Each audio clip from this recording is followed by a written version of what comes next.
The other thing I would like to go into this morning is sorrow.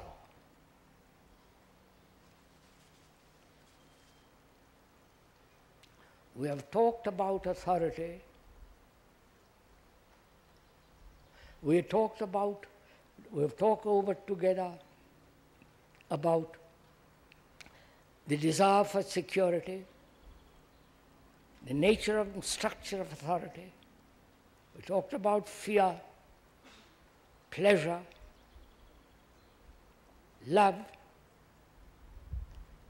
and if we may, we also should talk over together this enormous problem of suffering.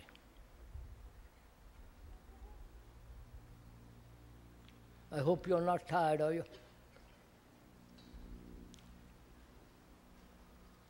We're going to have an insight into suffering.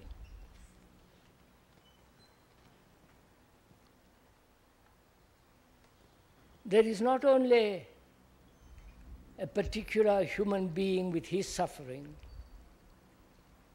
there is the suffering of the world. Right? There is suffering through poverty, ignorance. There is suffering brought about through death. There is suffering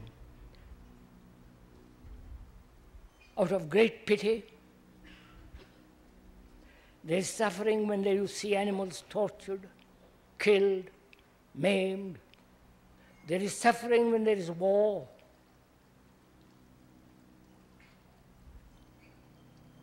Thousands of mothers and sisters and wives and people, girls, crying their heart out. Because we have accepted war as I don't know why we have accepted it, but you have. So wars have brought about immense suffering. The totalitarian, the authoritarian dictators have brought immense suffering.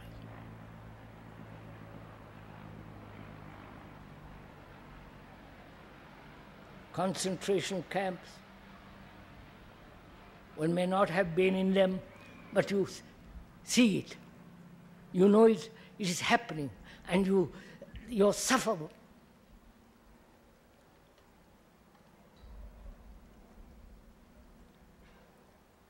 So there are these various kinds of suffering, not only personal, but the suffering of whole of humanity. You are aware of it, aren't you?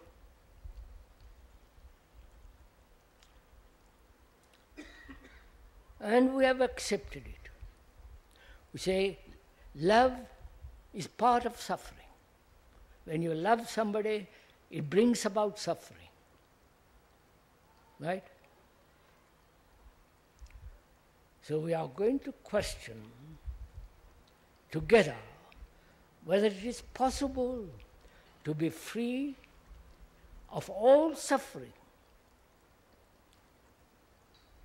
And when there is this freedom from suffering in the consciousness of each human being who are listening here, then that freedom from suffering brings about a transformation in consciousness, and therefore that consciousness, that radical change in consciousness affects the whole of mankind's suffering.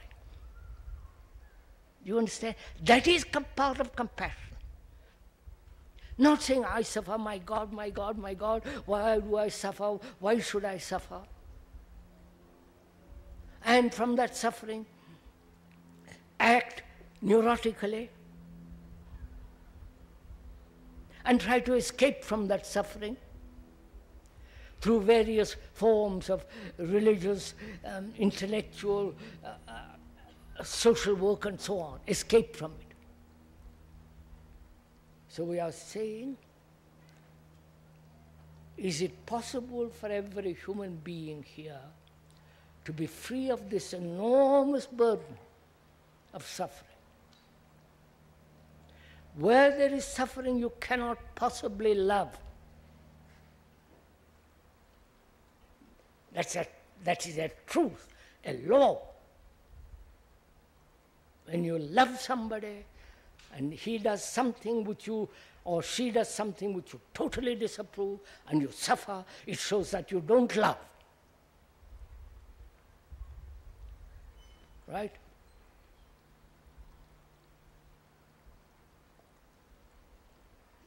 You understand? I am not laying down the law, but see the truth of it. How can I suffer when my wife, if I have a wife or a girl, who throws me away and goes after somebody else? You understand? And we suffer from that. We get angry, jealous, envious, hateful. And at the same time we say, I love my wife or my girl. I say such love is not love. Right? So is it possible not to suffer and yet have immense love, the flowering of it?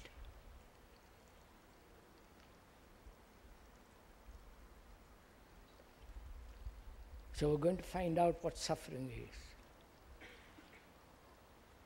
There is physical suffering, right? Headaches, operations, malformed bodies, accidents that bring about amputation or some form of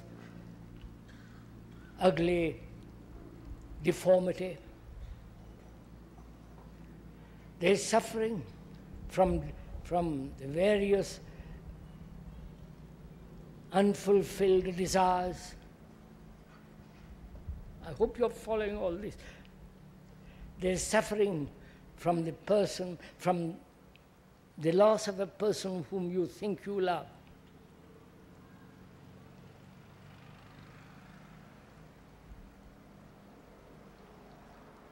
After all, what is the structure and the nature and the essence of suffering?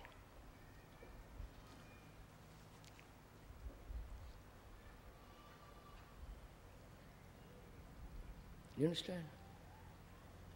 The essence of it, not the various forms of it. What's the essence of suffering? I'm asking myself for the first time. I'm going to find out. Together we're going to find out.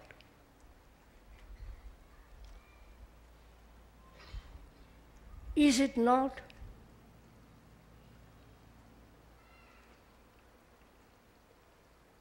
the total expression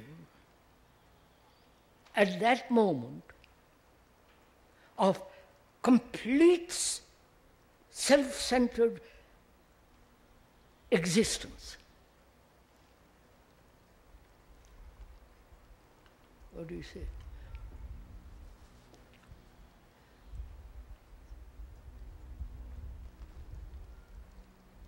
It is the essence of the me, the essence of the ego, the person, the limited, enclosed, resisting existence which you call the me, the form, the name, all that.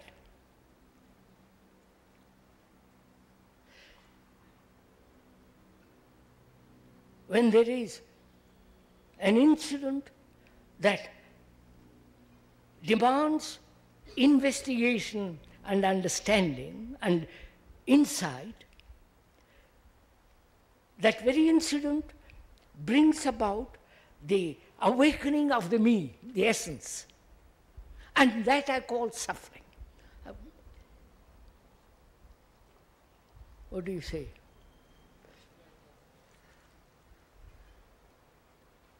Huh? If there was no me, would you suffer? You would help, you would do all kinds of things, but you wouldn't suffer. So, suffering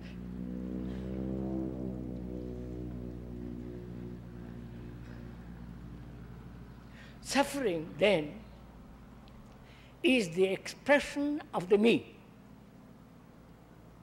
which includes self-pity, loneliness, trying to escape, trying to be with the other who is gone. All that's implied, which is the very me, which is the past. The image of the past, which is me.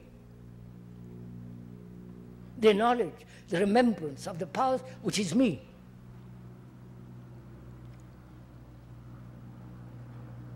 So,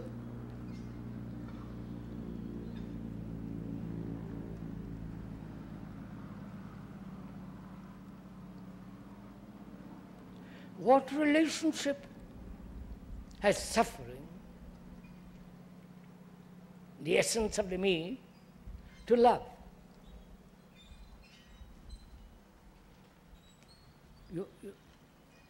Please think it out. Let's think it out together.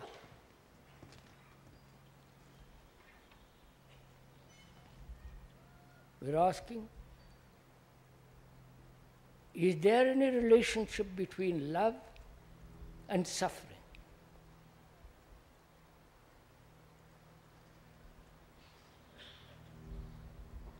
Is love put together by thought, whereas the me is put together by thought? Oh, come on, I see something. Are we following?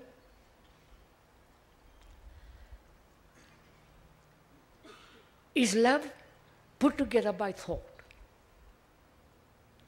The experience, the memories, the remembrances, the pain, the delight, the pleasures, and the pursuit of pleasure, sexual or otherwise, the pleasures of possession, possessing somebody, and the somebody liking being possessed. All that is the structure of thought, which we've gone into. And the me, with its name, with its form, the essence of me is the nature and structure put together by thought. Obviously. So what is the relationship between love and suffering?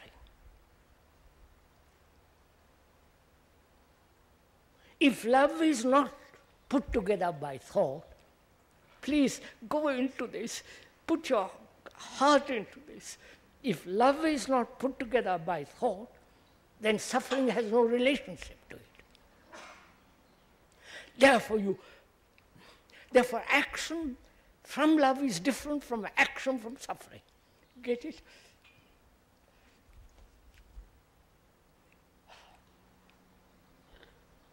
Why am I so intense about all this?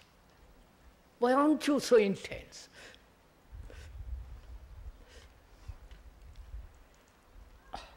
So,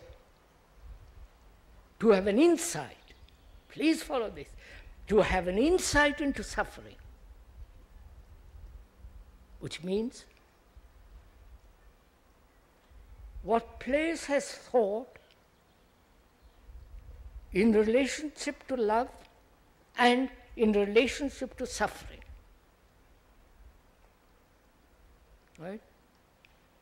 To have an insight into it, which means you are neither escaping, wanting comfort, frightened to be lonely, isolate. Therefore, your mind is free. Therefore, that which is free is empty.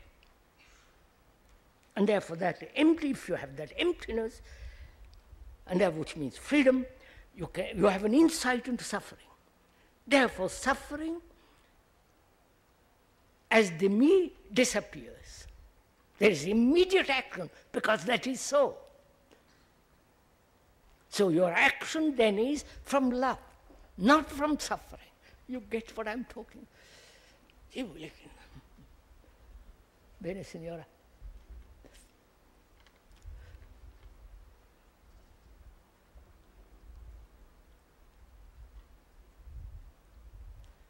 Then one discovers that action from suffering is a continued action of the me modified, and therefore constant conflict. Right? You can see the logic of it all, reason for it. So, it is possible to love and without a shadow of suffering.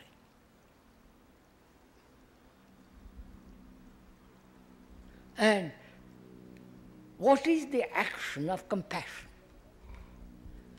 You understand?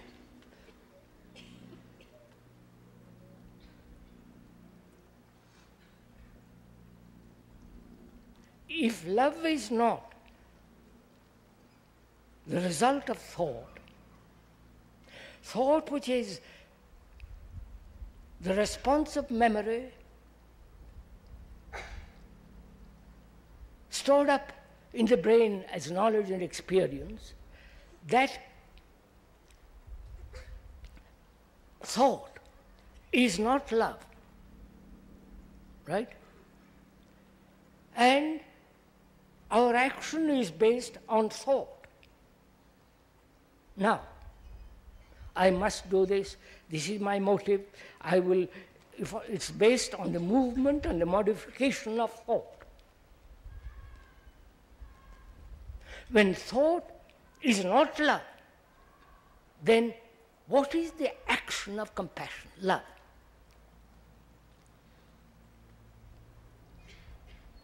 We can say then from there, what is the action of an insight out of which there is intelligence?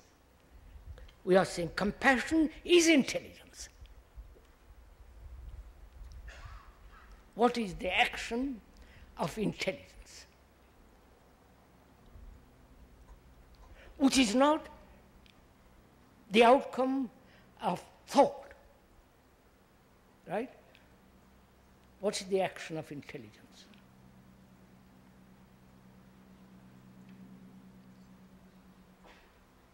Can you ask such a question? If you have intelligence, it is operating, it is functioning, it is acting. But to say, what is the action of intelligence? You want the response, you want thought to be satisfied. Right? You see what I mean? Look, when you say, what is the action of compassion? Who is asking it? Is it not thought? Is it not the me that says, if I could have this compassion, I'll act differently? Therefore, it's still, when you put that question, you are still thinking in terms of thought. But you have an insight into thought, then thought has its right place, and intelligence and acts. Have you got it for this morning? Is that enough for this morning? It's enough for me, for the speaker. So see, sirs, what's implied in all this? How important it is that there should be a radical revolution, psychological revolution. Because no politics, no government, no Lenin, Marx, nobody is going to solve any of our problems.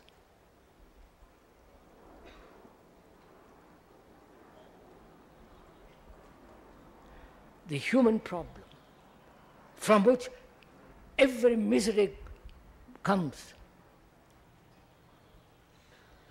From a human being who is functioning, living, operating, acting on thought.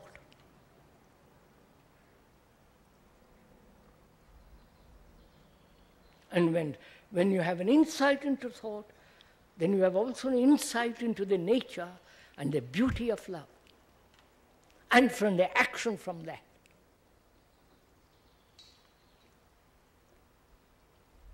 So, there's a nice story of a preacher, a teacher. Perhaps some of you have heard it. From me, if you have heard it, please forgive me for repeating it. There was a teacher and his disciples. Every morning, he used to talk to the disciple, give a sermon. And one morning, he gets on the rostrum, on the pedestal, and as it was just about to begin, a bird comes in and sits on the windowsill and begins to sing. And the preacher stops talking and listens to the bird, the beauty of the sound, the blue sky, and the quietness of that song. And the bird flies away. So he turns to his disciples and says, "The morning sermon is over."